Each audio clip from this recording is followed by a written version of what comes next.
Good morning. I am Sandeep Kulkarni. Welcome you to this small video section of Dynamic Foundry Group, and welcome you all to this new topic today on lining breaking activity.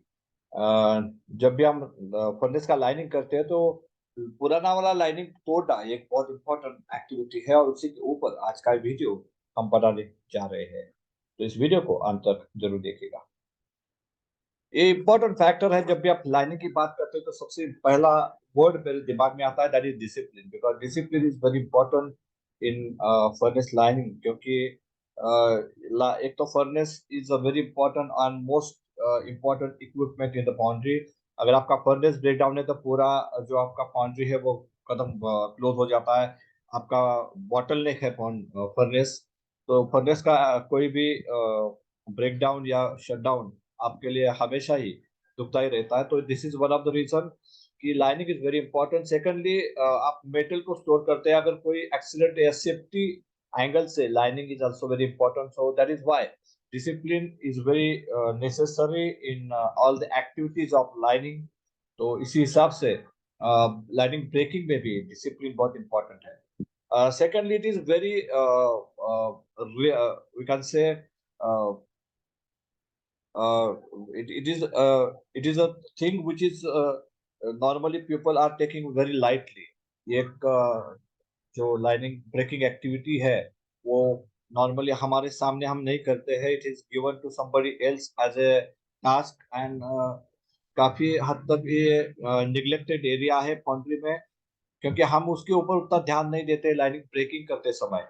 तो वो एक important factor है। अगर हम lining को break करते समय अगर हमारा ध्यान नहीं है, हमारा उसके ऊपर फोकस नहीं रहेगा, तो हमें कई सारी इम्पोर्टेंट इंफॉर्मेशन या ऑब्जर्वेशंस नहीं समझ में आएंगे, और उसके वजह से जो आगे लाइनिंग की इफिशिएंसी है, जो उसका इफेक्टिवनेस है, वो भी कहीं ना कहीं हमें नहीं मिलेगा। उसमें इम्प्रूवमेंट्स के जो पॉइंट्स है वो मिस हो जाएंगे। इसलिए लाइनिंग करते समय, लाइनिंग को ब्रेक करते समय हमारा फोकस होना बहुत इंपॉर्टेंट है। तो it should not be a neglected activity. It should be taken in a similar way we do the lining as well.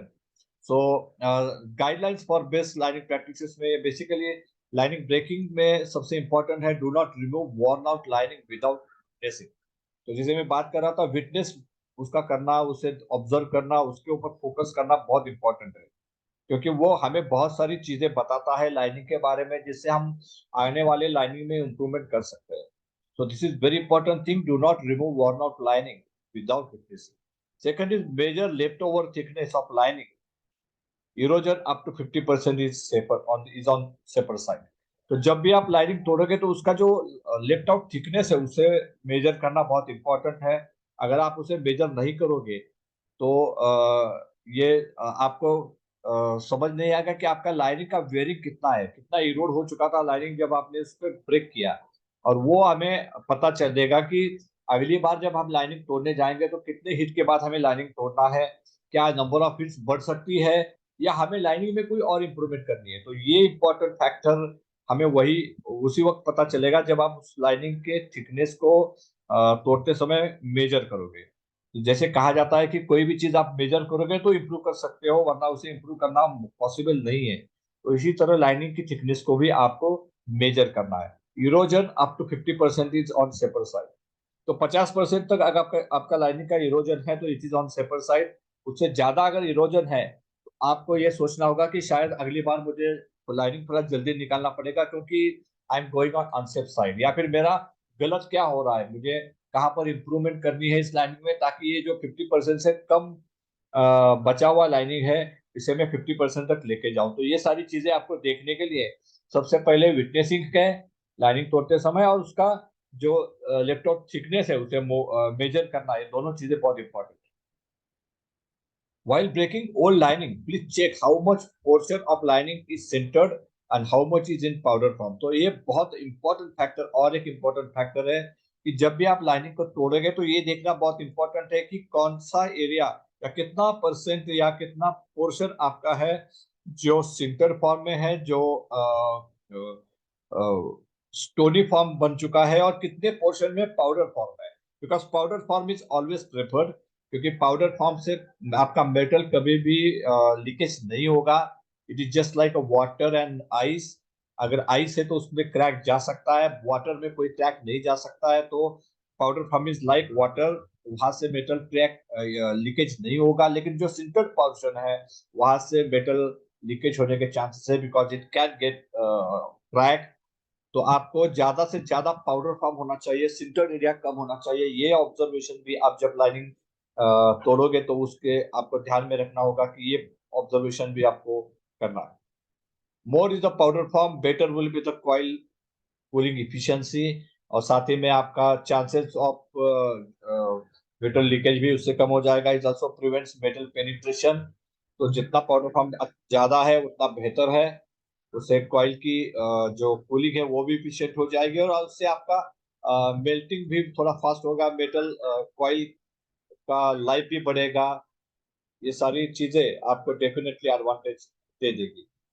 So if the remaining wall after lining light is more than 50%, you can either increase the number of heats as still enough wall is available for safe furnace running. तो 50% से अगर ज्यादा है तो आप number of hits बढ़ा सकते हैं to get more metal and to reduce the cost. And secondly, increase the diameter of former to reduce wall thickness of lining and to get better power drawn for the for more productivity and less power consumption. तो उससे और एक चीज है कि अगर आपका 50% से ज्यादा अगर आपका लाइनिंग का वॉल बचा हुआ है तो you can increase the diameter of former. तो अगली बार आप फॉर्मर का डायमीटर इंक्रीज फॉर्मर का डायमीटर इंक्रीज करके जो वॉल थिकनेस को कम कर सकते हैं। Again this is not directly recommended, ये एक मेरा ख्याल है।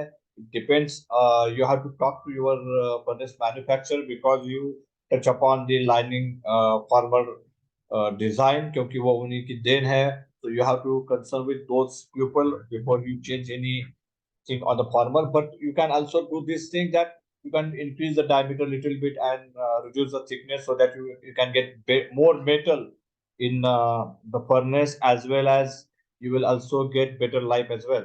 तो उससे प्रोडक्टिविटी आपकी बढ़ेगी, पावर कंजम्पशन कम होगा। तो ये सारे एडवांटेजेस आपको मिल सकते हैं। But again you have to concern with your furnace manufacturer before you are doing any changes in the former design. I'm not directly recommending you for this change in former size. During breaking of lining, do not use water for cooling the lining. कई बार होता है कि हम heat को खत्म करते हैं और इमीडिएटली उसमें पानी डाल के लाइनिंग को ठंडा करते हैं और फिर उसे तोड़ने की प्रक्रिया को शुरू करते हैं। तो it should not be happen.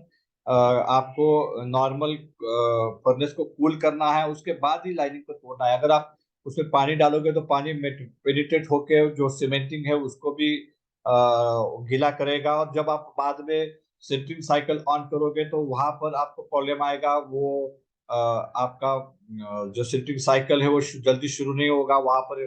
वो आपका फर्नेस को ट्रिप कर देगा because your cementing is wet. तो ये नॉर्मली हमें नहीं करना है। वाटर से आपको लाइनिंग को कूल नहीं करना, it should be cool in a natural way. It will make cementing wet and crack, create a problem during sintering due to absorbed moisture by the cement, जैसे मैंने अभी आपको बताया। During breaking of lining, take care of that tool used for breaking lining will not damage the coil or coil coating.